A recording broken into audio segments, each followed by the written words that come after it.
بسم اللہ الرحمن الرحیم۔ معزز ناظرین، ادب کے ساتھ عرض ہے کہ چینل کو سبسکرائب کریں، یہ تو انتہائی عزت افزائی ہوگی، لیکن جو بھی دوست کسی بھی قسط کو سنتا ہے لائک تو ضرور کر دیا کریں۔ ہم ساری محنت آپ کی خوشی کے لیے ہی کرتے ہیں، آپ کے لائک کرنے سے ہماری عزت افزائی ہوگی، اور کوئی کمی بیشی کمنٹ کر کے لازمی بتا دیا کریں۔ ہماری پوری کوشش ہوتی ہے کہ ہم آپ کی ہدایت کا جواب دیں اور اس پر عمل بھی کریں۔ لائک لازمی کر دیا کریں، شکریہ۔ گمنام ہیرو کے معزز ناظرین، السلام علیکم۔ آئیے چلتے ہیں کہانی کی طرف۔ ریحانہ نے کہا، جھوٹ نہ بولو، ایک بار میری آنکھ کھلی تو تمہیں سوتے ہوئے دیکھا تھا۔ میں آنکھیں بند کیے سکون سے بیٹھا ہوا تھا اور جاگ رہا تھا۔ میں نے کہا، بھائی میں بھی اسی طرح آنکھیں بند کیے بیٹھا ہوا تھا۔ بانو نے مسکراتے ہوئے کہا، پھر میں کیوں پیچھے رہوں؟ میں بھی کہتی ہوں کہ میری بھی صرف آنکھیں بند تھی اور میں۔ وہ کہتے کہتے رک گئی۔ اچانک اسے خیال آیا کہ اگر وہ کہے گی کہ وہ سو نہیں رہی تھی، جاگ رہی تھی، تو کیوں میری طرف ڈھلک گئی تھی اور میرے شانے پر سر رکھ دیا تھا؟ اس نے پریشان ہو کر میری طرف دیکھا، پھر دوسری طرف منہ پھیر لیا۔ ریحانہ اور کرمداد ہنسنے لگے۔ کرمداد نے کہا، بھائی پہلے گرما گرم چائے منگوائی جائے، اس کے بعد ہم نے اپنے موجودہ حالات پر ضرور گفتگو کریں گے، آخر میں سونے کا پروگرام بنایا جائے گا۔ ہم سب نے اس سے اتفاق کیا، چائے کا آرڈر دیا، پھر ہم بستروں پر بیٹھ گئے۔ اس چھوٹے سے ہوٹل میں کرسیاں نہیں تھیں، ایک کمرے میں 2 بستر تھے۔ کرمداد اور ریحانہ اپنے کمرے چھوڑ کر ہمارے کمرے میں بیٹھے ہوئے تھے۔ چائے آ گئی۔ ملازمین جانے کے بعد میں نے چائے کی ایک چسکی لی، پھر کہا، تقدیر نے ہمیں ایسے مقام پر پہنچا دیا ہے جہاں ہم اجنبی ایک ہو گئے ہیں۔ حالات نے ہمیں ایک دوسرے پر اعتماد کرنا سکھا دیا ہے۔ میں ایک سوال کرتا ہوں، اسی کے جواب سے ہماری بحث کا آغاز ہوگا۔ سوال یہ ہے کہ کیا ہم موجودہ طرز کی زندگی گزارتے رہیں گے یا اپنی روش بدلنا چاہیں گے؟ ریحانہ نے کہا، پہلے میں جواب دیتی ہوں۔ اب سے تقریباً 2.5 برس پہلے کرمداد سے میری پہلی ملاقات ہوئی۔ جن حالات میں یہ ملاقات ہوئی میں اس کی تفصیل میں جاننا نہیں چاہتی، اتنا کہتی ہوں کہ ان دنوں کرمداد ایک سیدھا سادہ مجبور اور مظلوم انسان تھا۔ اس پر طرح طرح کے ظلم ہو رہے تھے۔ میں اس سے متاثر ہو گئی۔ میں نے سوچا اسے ایسی جگہ پہنچا دوں گی جہاں یہ دنیا کو دیکھے گا، سمجھے گا اور جینے کے ڈھنگ سیکھے گا۔ اگر کوئی اس سے 1 کوڑی چھینے گا تو یہ اسے 2 کوڑی کا کر دے گا، اور آج میں نے اسے اس مقام تک پہنچا دیا ہے۔ اس نے ایک ذرا توقف کے بعد کہا، لیکن میں موجود زندگی سے مطمئن نہیں ہوں۔ میں ایک عورت ہوں اور میں چاہتی ہوں میرا جیون ساتھی ہر طرح محفوظ رہے، ہم ایک خوشگوار پرامن اور پرسکون زندگی گزاریں، جبکہ ہماری زندگی میں ہنگامے بھرے ہوئے ہیں۔ بانو نے مجھے جھکی جھکی نظروں سے دیکھا، پھر کہا، ریحانہ صرف تم نہیں، دنیا کی ہر عورت چاہتی ہے کہ وہ ایک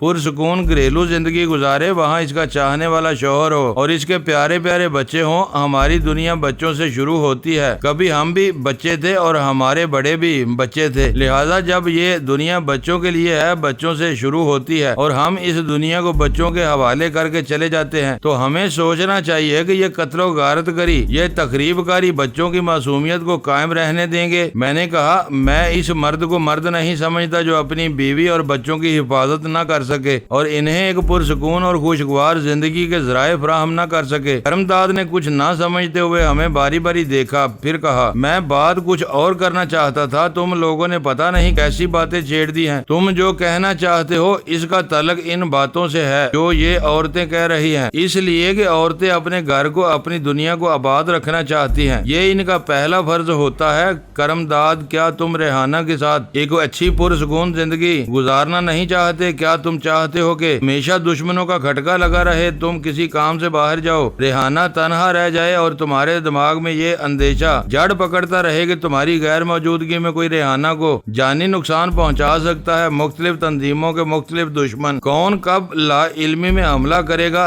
کیا تم معلوم کر سکتے ہو؟ میں معلوم نہیں کر سکتا، لیکن اب کیا کیا جا سکتا ہے؟ ہم اس دلدل میں بری طرح دھنس گئے ہیں۔ میں نے کہا، اگر ملک کے جاں باز سپاہی کی طرح اپنی ہی سرحد کی وفادار رہو تو کبھی دلدل میں نہیں دھنسو گے، کبھی اس بات کا خطرہ نہیں ہوگا کہ کوئی پیچھے سے حملہ کرنے والا ہے۔ ہاں، اگر دوسرے ملک کی